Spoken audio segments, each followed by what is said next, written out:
What's going on, Commander family? You are now tuned into the Raise Hell Zell podcast. And man, we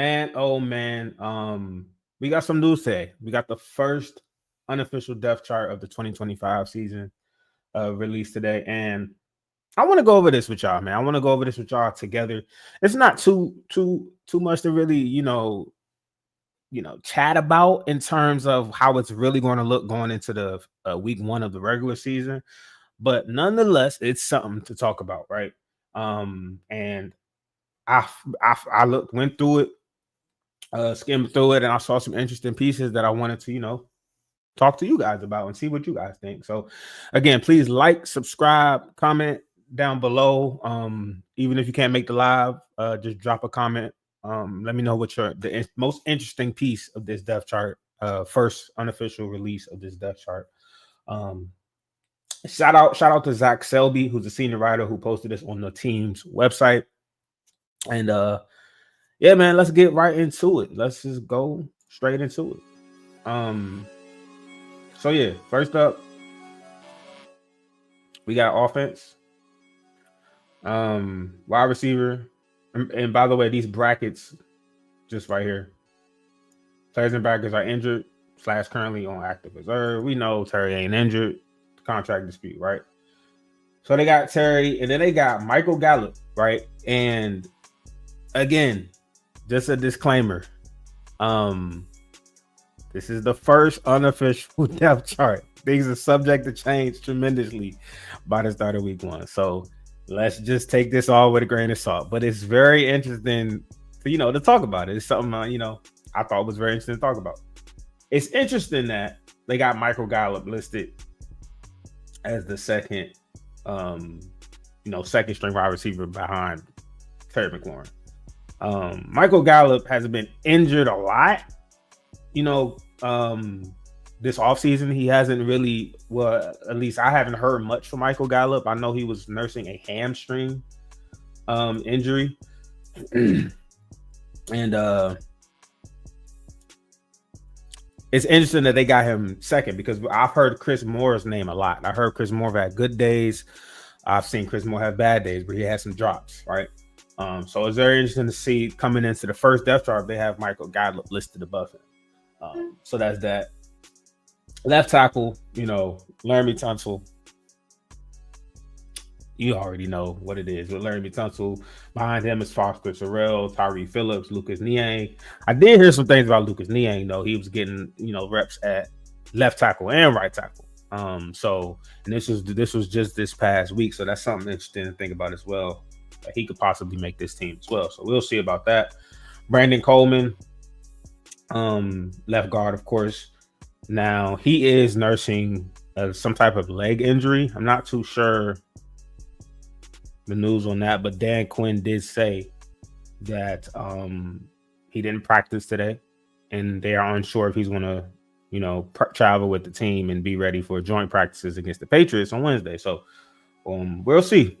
We'll see where Brandon Coleman. Hopefully, it's nothing too serious. Then we got Tyler B at center, Michael Dieter behind him. Right guard Sam Cosmi. Obviously he tore his ACL back in January. That's why he got the brackets. Nick Allegretti behind him at right guard. Timothy McKay, right tackle Andrew Wiley. So this is the first interesting thing, right? They got Andrew Wiley starting over Josh Connolly. Now, actually, wait a second.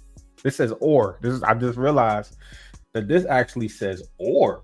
So they're like neck and neck, right? And this was released by Josh Selby. I mean, not Josh Selby, Zach Selby. So he put, I guess, in this first unofficial depth chart of 2025, they have pretty much Andrew Wiley and Josh Connolly on the same level. Because if you're going to put or next to Josh Connolly, that means they on the same level in my mind. So that's something interesting. I've been hearing mixed reviews about Josh Connolly, but I'm taking everything with a grain of salt. He's a rookie. He's a young rookie at that. We already know he needs to gain more play strength That's his weakness. If he had one coming into the season, we already know that. And he's young. I think he's like 21. So he got time to really. And then he's switching from left guard, over to right. I mean, not left guard, left tackle over to right tackle. And we got a chance to hear him talk about that last week, right? Because we as fans, we don't really go into the depths of it's just tackle. Like you just switch to the other side. Like it should be it's not that hard, right? Well, no, it is. It's a learning curve. You're doing things differently on that side. You're mirroring what you did on that side. And he's probably played left tackle his whole career, right? Because that's where the better tackles play on the left side. So now he's switching to right tackle.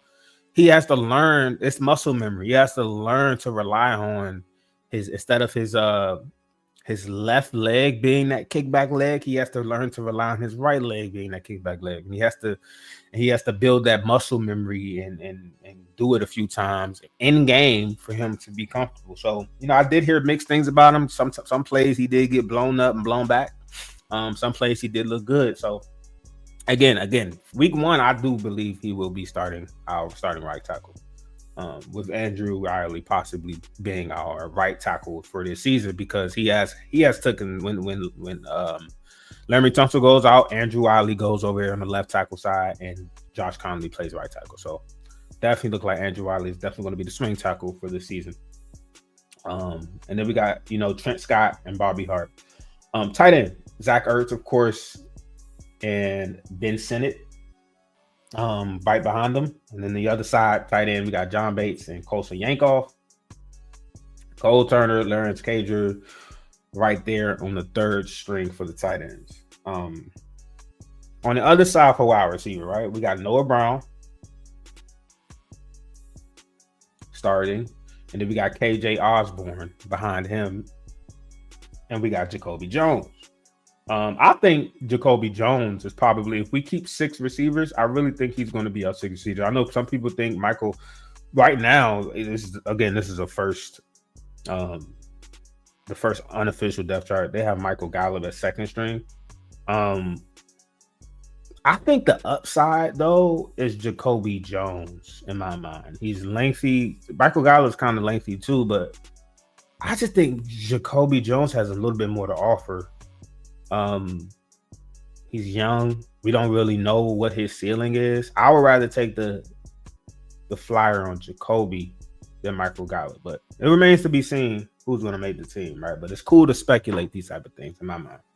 And then we got Braylon Sanders / Tay Martin. And then the other wide receiver, we got Deebo Samuel, Luke McCaffrey, Jaden Lane, and Ja'Corey Brooks.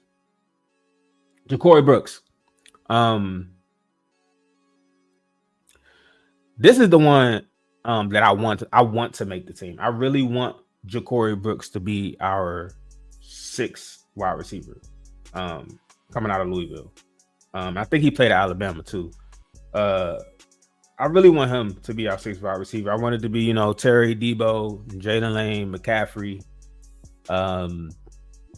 Noah Brown, and Ja'Corey Brooks. But it could be Ja'Corey Brooks, it could be KJ Osborne, it could be Michael Gallup. I really don't care at the end of the day. I just want us to make sure we get the best player that's gonna fill that last six wide receiver spot. But I'm always for the young guys though, bro, because we don't really know the ceiling when it comes to these young guys. We don't know where it's gonna end up at, right? So shout out to Ja'Corey Brooks. And of course we got Jaden Daniels at QB.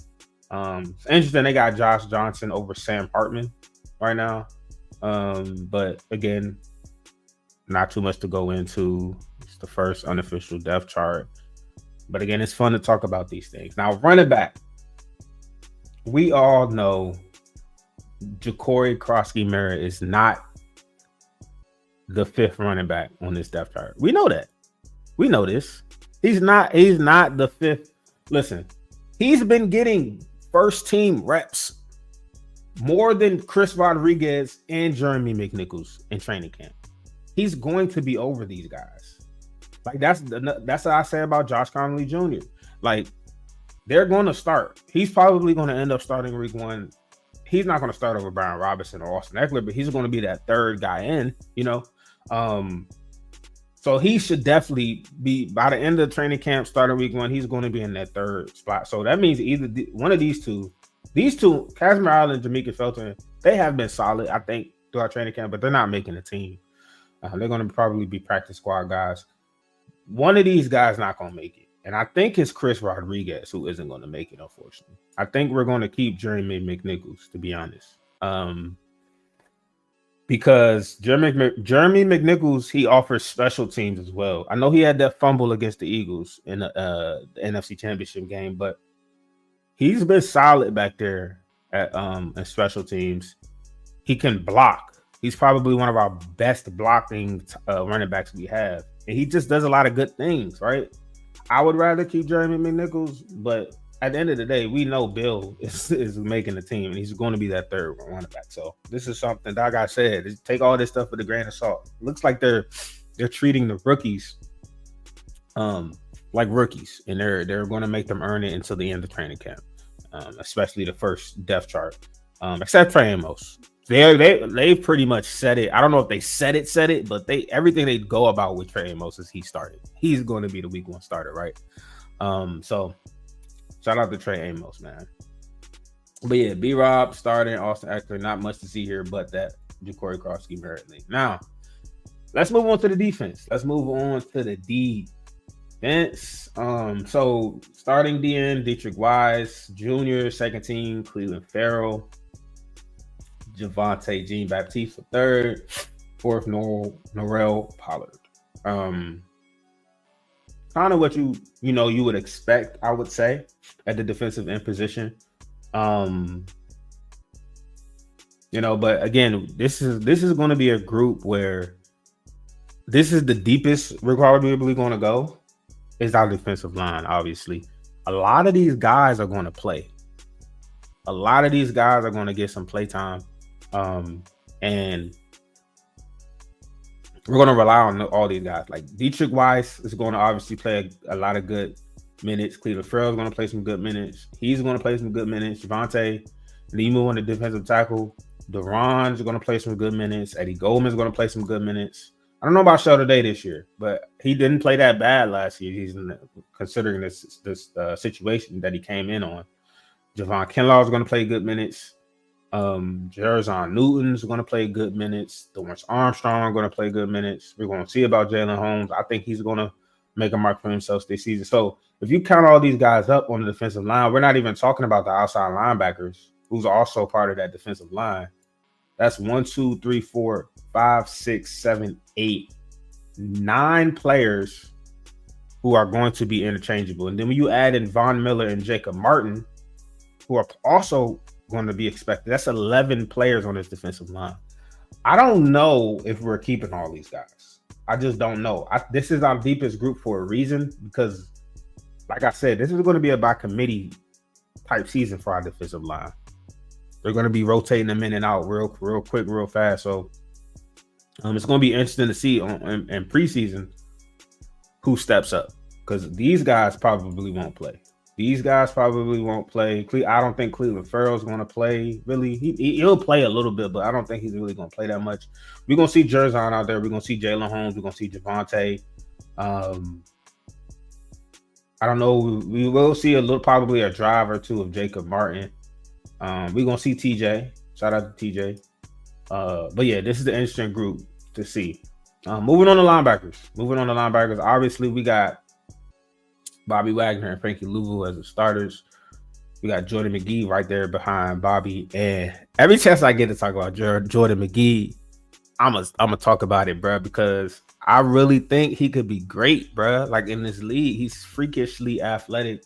And just hearing the coaches, just hearing Joe Whitt Jr. talk about Jordan McGee and the packages that they had for him last season before he got injured, I'm super excited to see what he's going to look like, especially in preseason. He's going to get a lot of snaps this preseason. So hopefully he looks good, and I think he will. Cam Madrano, though. I've been hearing some good things about Cam Madrano. He had a pick. He's fast. He looks like a safety, but They have him as a linebacker. He's played linebacker. Shout out to Kane, man. He got a tough ass name, Kane Madrano. That's a tough name, bro. Like you gotta be a dog with that name. I know he about to go off in preseason. I can feel it. I can feel it. And Dominique Hampton, man. We drafted him last season, right?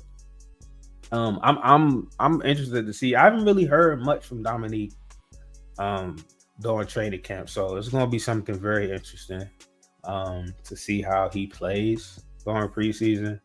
And we got Nick Bellore, who's mainly special teams at his ripe age, and he's a damn good special teamer at that.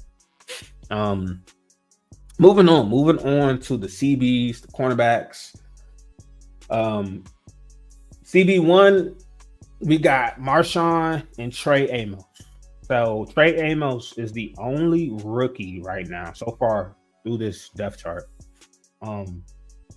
that's listed as a starter, right? And this is what I was talking about. Like, yeah, they had Josh Connolly at or first or second. They had Bill back there at fifth string.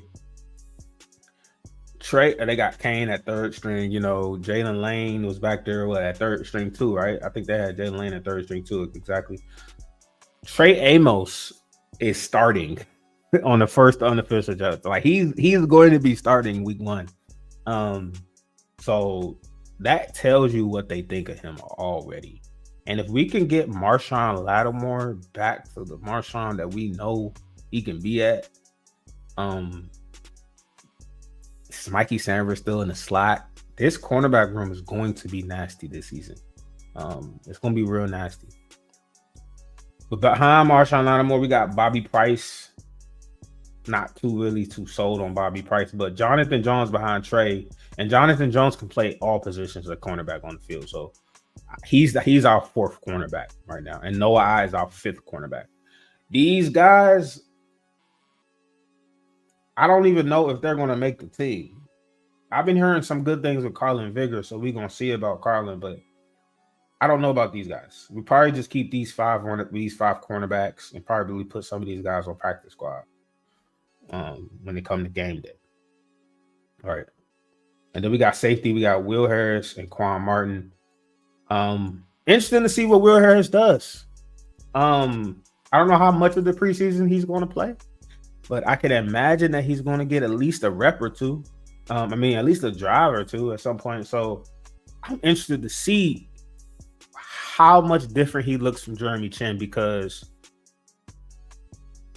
I don't know if he's athletic, because Jeremy Chinn was an athlete, a dog-ass athlete. But, I've been hearing, and what I've seen from Will Harris's tape, he is better in coverage than Jeremy Chinn was. Will Harris is also he'll load a blow on you, but I don't know how he is at wrapping up and making sure the tackle is made. So we'll actually get a good look at some of these guys this Friday against the Patriots, and see how they look in our scheme. Percy Butler is behind Will Harris, Jeremy Reed. They have Jeremy Reed second string free safety. So, and the way that they've been talking about Jeremy Reeves, you can imagine. To me, it feels like he's going to be getting some good amount of snaps at free safety this season. So that's something to look out to. He's definitely going to get some snaps on the preseason. But that's definitely something to look at. And Tyler Owens, I've been hearing nothing but good things about Tyler Owens this season, and dating back to last season too. So I think these would be our 5 safeties if we do keep 5 safeties. Quan Martin, Jeremy Reeves, Will Harris, Percy Butler, and Tyler Owens. He's an undrafted rookie. I know he made some plays here and there. I haven't really heard too much about him. I've heard Ben Nichols has been getting cooked. That's what I've heard. So I don't expect him to make the team. But we'll see. Special teams. Obviously, we got Trey Tressway, Matt Gay. Shout out to Matt Gay too, man, because I've been hearing that he's been killing it in them 50-yarders during practice. So shout out to Matt Gay. If we can just get a consistency at kicker after what we went through last season, we went through 6-7 kickers, it felt like. If we could just get some consistency at kicker with Matt Gay, that's all we ask, right? And we paid him all this guaranteed money, the most in league history. And if we can just get some consistency there, that's all we ask, man. But he's known to hit these long, deep balls. So, and he's already starting off good at camp, hitting those 50+ yarders. So that's shout out to Miyagi. Obviously, holders Tress Way, long snapper is Tyler Ott, kick returner Austin Ekeler, Luke McCaffrey, Dimitri Felton, Casimir Allen. Now I did see that Debo was back there catching some kick returns as well. I heard about that. And Austin Ekeler made he was an all-pro at kick return, but he went through like 2 concussions last season, if I'm not mistaken. So that's going to be interesting. I don't know if it was 2 concussions. I know he had one crazy concussion where he got knocked out and he took him a game or 2 to get back, but I don't necessarily want him back. I know he's going to do a good job, but I would rather keep him fresh for the offense. In my opinion, but that's going to be something to watch and be interested in looking at. Maybe even put Bill Merritt back there as well. That's going to be something that's interesting too. So now this is the most surprising. Well, not surprising. This and the running back, because they had Bill at 5th string, which we know isn't going to happen. But punt return, I would have thought they would have Jalen Lane starting at punt return. They have KJ Osborne. So this is something that's going to be interesting to see throughout training camp. Because if KJ Osborne can separate himself from Jalen Lane, or Jalen Lane just doesn't look good for whatever reason at punt return, KJ Osborne is going to be that 6th receiver, right? Over Michael Gallup, over Chris Moore, over Jacoby Brooks, because he can help on the special team side of the ball. That's why. So that's going to be something interesting to see going in. But that's it, man. This is the first unofficial, depth chart that they just released around 3 p.m. today. Not too much to, worry about. Not too much to really think deep into. I just wanted to go over it, on live because it's fun to talk about. I'm ready for some football, and it's fun to talk about, and it's fun to, think about and fantasize how these players are going to play, how it's going to look when they actually get out there on the field, right? So that's all I got for y'all today, man. Please like, subscribe, comment. Let me know who y'all think. Let me know who y'all think gonna move up this depth chart. And who's some sleeper players that have an outside chance looking in that might make this team, right? So again, please like, subscribe, and comment. And click that notification bell, man. Y'all enjoy the rest of y'all day and be easy.